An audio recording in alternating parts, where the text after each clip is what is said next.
God, what is that? Oh my God, what is that?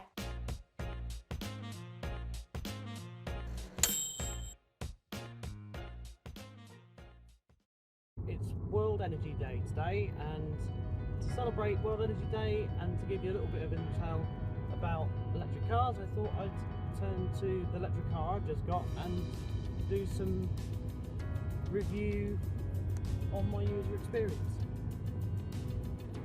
So welcome everybody to the Tesla Model 3, my first electric car. So I'm going to tell you today a little bit about my experience with owning an electric vehicle. I've had this car now for 4 months. Just like to share with you some thoughts about how I found it. It's been practical, cost effective, so let's dive in. So as you may have seen, there are a lot of electric cars now hitting markets, and the reason I'm able to talk to you from one today, of course, is because it's a company car, so it makes it just that little bit more affordable. But how much more affordable is the question.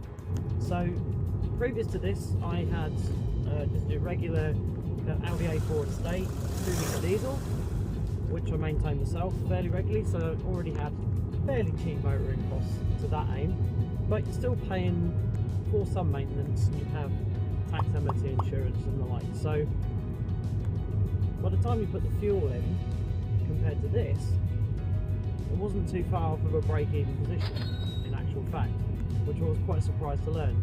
And it's one of the big reasons why I opted to take this car, is because actually it's not just better for the planet, but it's actually saving me money.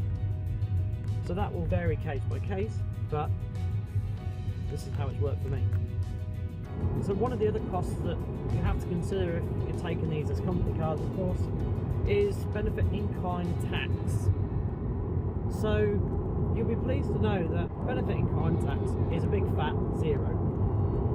And the great news is that that's only going to rise year on year by 1%, which has been currently set by the Treasury.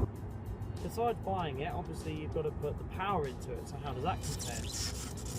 Well, our home electricity tariff is about 16p per kilowatt hour. It's costing around about £6 to fill up this car from flat, and this one is a 75 kilowatt hour battery, so that's not too bad at all. And with the current range I'm getting out of this, around about 200 miles per charge, that's giving me around about 4.5 pence a mile. So compared to a regular petrol or diesel car, it's around about a fifth of the cost. So of course, one of the big deals with electric cars is range.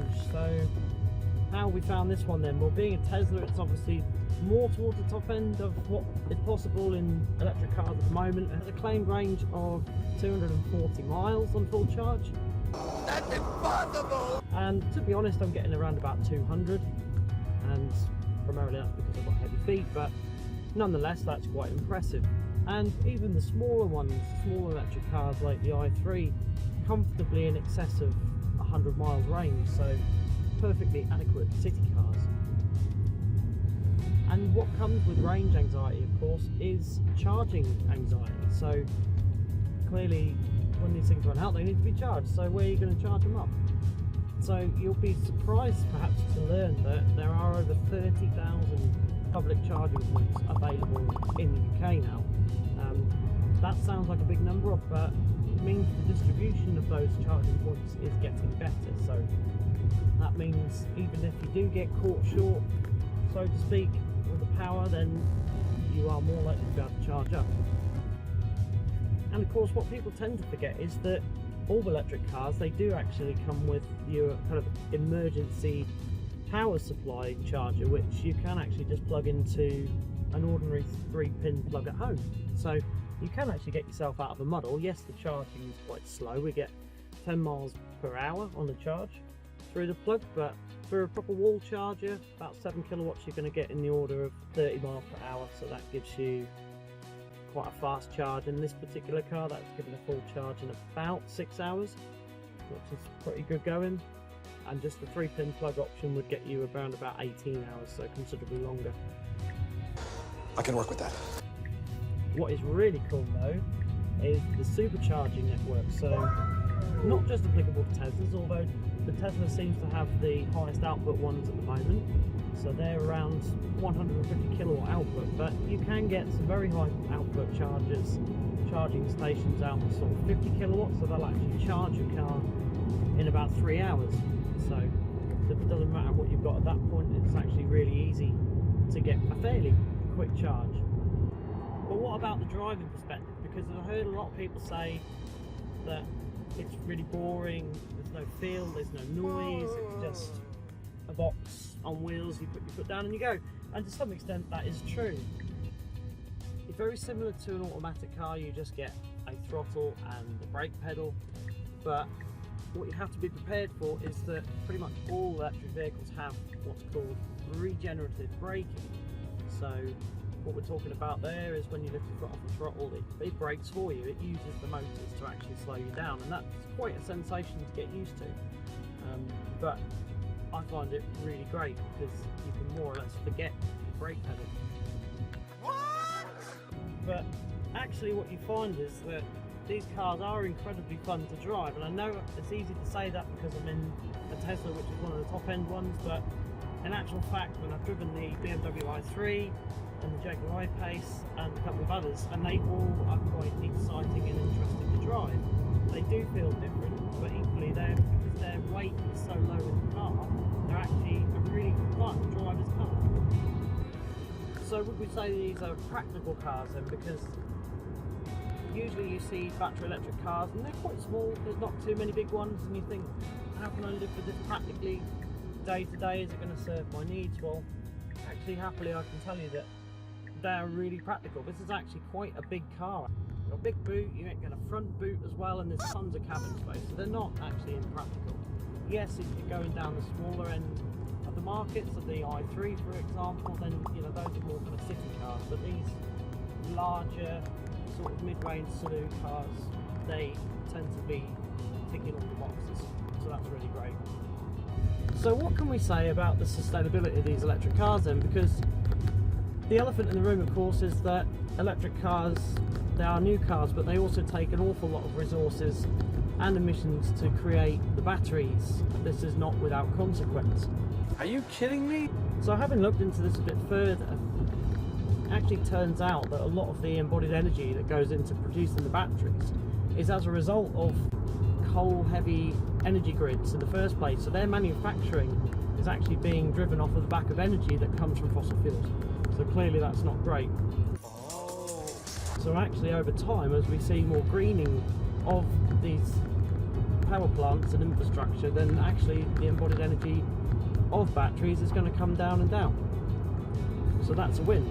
But anecdotally and through a bit of research, you can actually safely say that the embodied energy of an electric car roundabout pays for itself in terms of carbon versus a traditional, say, 2-litre diesel combustion engine vehicle around about 2.5 years. So after 2.5 years, it's pretty much break even so far as carbon goes, and of course the longevity of these cars will far actually exceed that. It's going to be more like 10, 15, possibly even 20 years worth of use. So there's clearly a case there on carbon.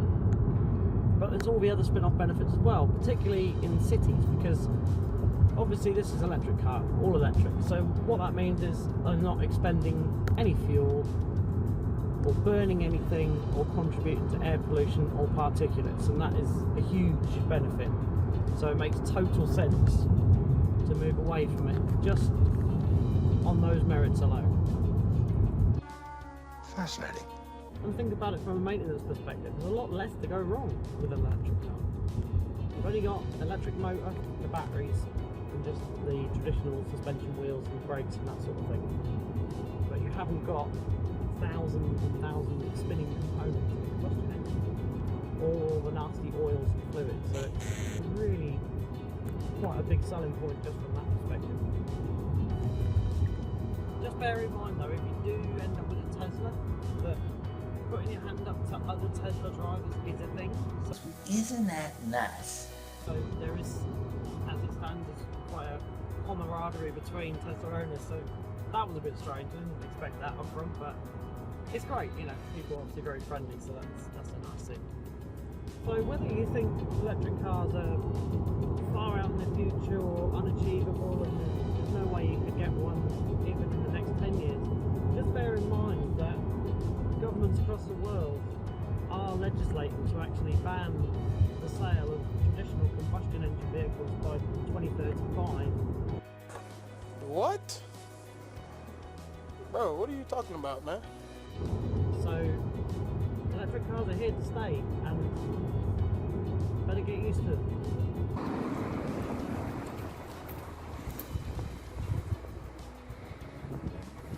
So, electric cars, have you made your mind up yet? I know I certainly have. See you on the next one.